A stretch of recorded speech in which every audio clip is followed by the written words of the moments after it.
weeks ago, we're going to get a little bit sad right now, but, we're also going to celebrate life and music and careers of the hip hop artists that we grew up with and love, and who pioneered everything we're doing right now. So if you listened to us last week, we talked about DMX, who had just passed away. And at that time, Black Rob was in the hospital. Yeah. And he came home for a day, and we were hoping like, okay, he's going to make it. And then he passed away. So RIP to him. Before we could even do a show and talk about that, like the news came out that Shock G of Digital Underground passed away. Yeah. So two artists back to back like that. And it's a lot of people have been saying, it's been a lot of people passing. I remember it was February, we lost Prince Markie D of the Fat Boys and everything. So we want to talk a little bit about them today, just give them their flowers. It's good to give people their flowers when they're here, but we're going to celebrate them. And I remember the main two records that I love from Black Rob were Whoa, of course, which was like the super mega anthem. I remember being in clubs when that record dropped. Mm-hmm. And that's like a similar anthem like The Takeover or Annie Up from MOP, like when Whoa came out, that was like everything stopped, man, shut do down. you remember the video? Like I think they had like a flatbed truck going through like Times Square, and they're just rapping on this truck. Yeah, that's crazy. It was nuts, man. And then also he had another song which was not as I think it came out earlier than that. It didn't blow up in the mainstream as much, but I loved it, which was I Dare You. You think that came out before? I remember hearing about it. Yeah, I think so. Am I wrong? I'm not sure about that. Maybe possibly they were both on the same album. They were on the same album. I might have just heard one single first, Yeah. But, I was in that video. I think they shot a video for that. I don't even remember seeing it, but I was definitely in the video for that. Yeah. Cool. So I'm that my memories is just how that song made us feel when we heard it in the club. You know what I mean? Word. It kind of got you amped. Both of those records similarly, like when you heard it, you got excited, you got amped. Yeah, man. We saw all of the stuff that was going on Instagram and showing the videos of him not doing really well, the fact that he had a bunch of strokes before he passed, and just prayers to him, his fans, his family, and play his music, man. Play his music. Rock out to that. And then the same for Shock G. Now, Shock G is from an older era than that, right? He came out way before Black Rob, and he's like a pioneering artist in Digital Underground, which for the youngsters, I know y'all know Tupac. Y'all still celebrate Biggie and Pac 20 years later. It was beautiful. Their music lives on. But Tupac was in a group called Digital Underground. And that consisted of him, Shock G, and some other members. If you guys know some of the other members. He was featured on that Digital Underground song. Which one was that? I Get Around. Same song. Okay. Same song. Same song.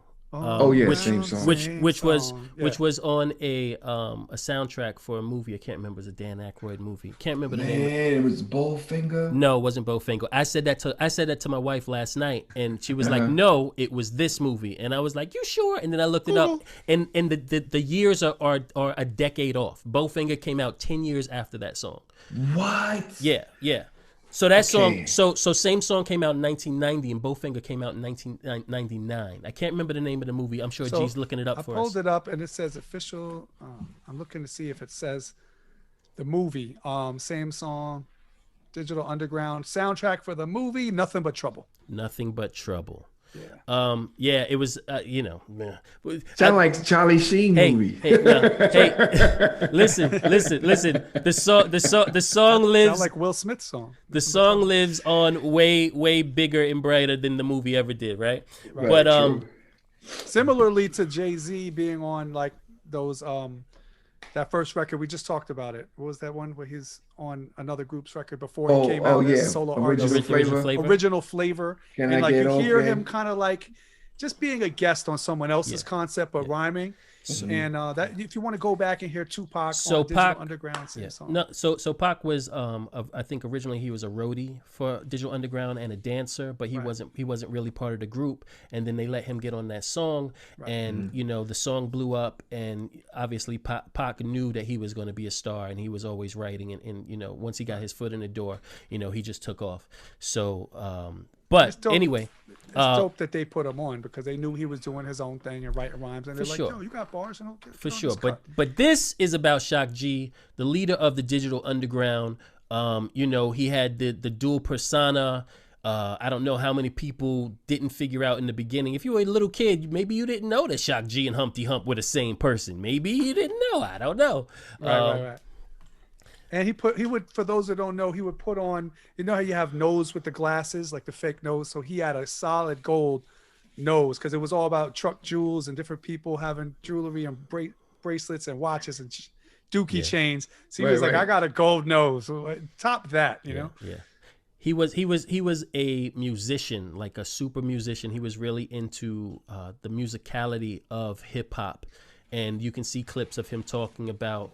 I saw a clip the other day, and he was talking about how Pac rapped from his gut. You know, that's how he rapped, and that's why you like Pac, because he rapped from his gut. And if you listen to somebody like, you know, a Humpty Hump or I forget the other person you say, they rhyme from their nasal passage, and then there are other rappers that rap from their throat, and all these different techniques of rapping, you know, give off a different energy, right? Because rapping from your gut is like, yo, you gotta really feel what I'm saying. But if you rap it from back here, maybe it's more of a flow thing, or you know, the cadence of everything. But anyway, he played keyboard, he played a ton of instruments. He was, you know, the leader of the digital underground. And they sampled Parliament a lot. Their sound was heavy.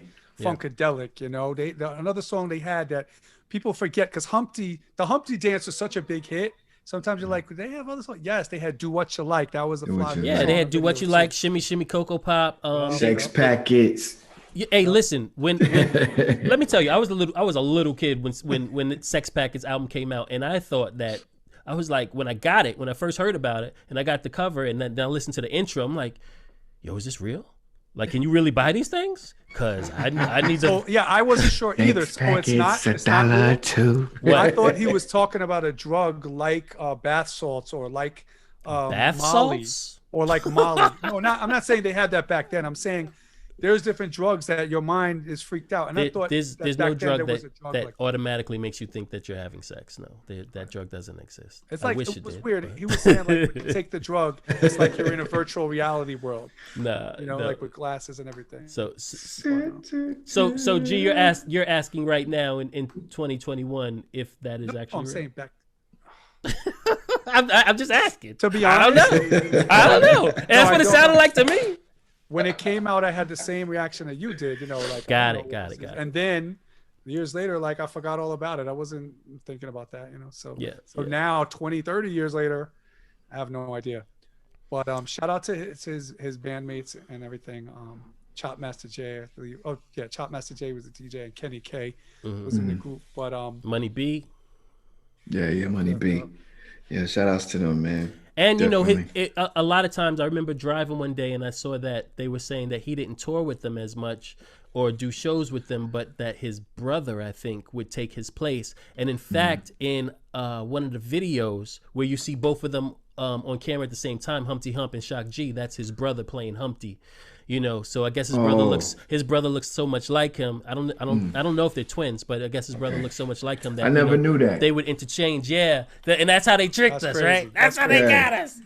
I didn't know that. I thought they was just like, you know, shot it again. You know what I'm saying? Okay, change your costume. Okay. Right. Or did that, you know, the mirror screen thing, you know? Right. So we know what Black Rob's health issues were. He had high blood pressure and he had strokes, and, you know, he was struggling with it. Do we know what Shock G even died of? I don't think. No, family hasn't released that yet. Yeah, I don't think so. But RIP to him. They got about 6 albums and a couple of EPs. Go research his music. For sure. Digital Underground. And there's a few other people that, you know, also have recently passed that we're connected to. So we want to shout out and say RIP to MUMS, the Schemer. Sure. This was our people. We came up together on the scene in Lower East Side, New York, at a place called the Nuyorican Poets Cafe. Yeah. Now, poets would go there, MCs would go there, and some people were like kind of in the middle, part poet, part MC, and the singers would go and sing as well. And it was a great meeting of the minds of basically lyricists. If you like lyrics and you take writing seriously, right? If you're an MC, you know, and then or a poet, and you take it serious, you go there. So he used to rock there when we used to rock, and we really enjoyed his work, and looked up to him as one of the dominant premier poets from that era, along with a lot of other man. He was a writer. He was a poet. He was an actor. He was a playwright. He did a lot of things, and he was really dope at it. All of them. He was featured on Def Poetry Jam, of course.